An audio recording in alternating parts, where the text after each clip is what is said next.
إثيوبيا وقت حاضر كان وادل كميدا كوا ugu xasiloonida daran guud ahaan Afrika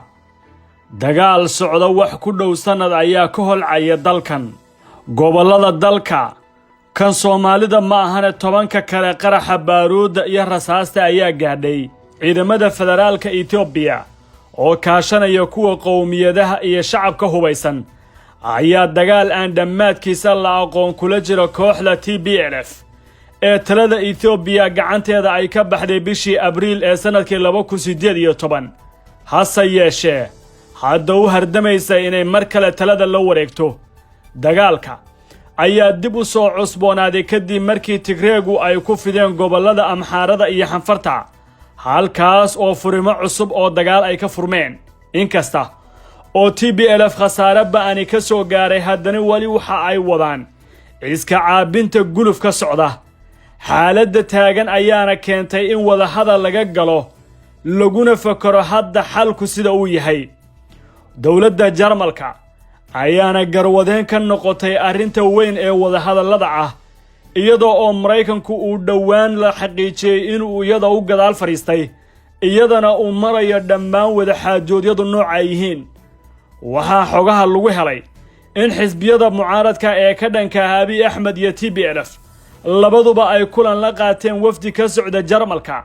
kaasoo wakiilka ah xukuumadda dalkaas waxana kulankaasi uu ka dhacay Naazreet oo u dhow Addis Ababa halkaas waxa lagaga hadlay hindise horudhaca kaasoo lagu dhisayo xukuumad wadaag ah oo u dhaxaysa Abiy iyo mucaaradka aan hubaysnayn sidoo kale haddii uu hirgalo kulankan mucaaradka iyo Abiy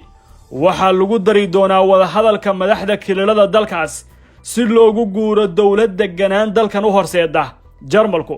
waxa uu si xoogan uga shaqeynayaa in talada Ethiopia aysan ku dhammaan burbur iyo in la kala adkaado Abiy waxa laga sugayaa inuu dhageysto hindisahan dhanka kale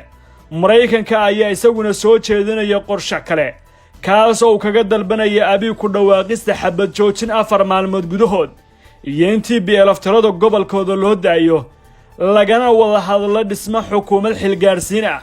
taasoo ka samata bixisay Ethiopia rabshadaha iyo colaadaha aan dhamaanayn safaaradaha Mareykanka iyo Jarmalku waxa ay si gooni ah xabsiyada ugu booqdeen madaxda Oromada ah ee xiran waxa ay ka codsadeen inay ka qayb qaataan badbaadinta Ethiopia weyn waxa lagu fasiray in xubnuhu ay dhawaan xabsiga laga sii deyn doono ila wareedyo heshiisyadan ku gadaaban iyo dhaqaaqyada socda ayaa laga soo dheegtay in Ethiopia aysan xal ku keeni doonin dagaalka waqtigan socda cagahana ay la sii galayso marxalad aan sahlanayn ila wareedyada heshiisyadan ku gadaaban iyo dhaqaaqyada socda waxa kale oo laga soo dheegtay in Ethiopia aysan xal ku keeni doonin dagaalka taasoo ay garwadeen ka yihiin Mareykanka iyo Jarmalku labaduba waxa ay doonayaan in xukunka iyo awoodda wada hadalkaba ay ku timaado si nabdoon oo dhinacyada oo dhan ay iska raalisaga yihiin macluul baahsan ayaa waqooyiga iyo galbeedka Ethiopia ka dilaacday waxa meesha ka baxay wax soo saarkii gudaha waxaana ciriiri ku jira geedka daafida oo laga sameeyo canjeelada oo ah cunnada loogu isticmaalka badan yahay dalkaasi qaramada midoobay waxa ay walaac daran ka muujisay xaaladda taagan waxaana ay tabiyeen in go'een dhammaan dariiqyadii cuntadu mari lahayd inkasta oo barnaamijka cuntada adduunku ay kal hore dawladdu ku eedeysay inay hubu gudbiyaan TPLF haddana WFP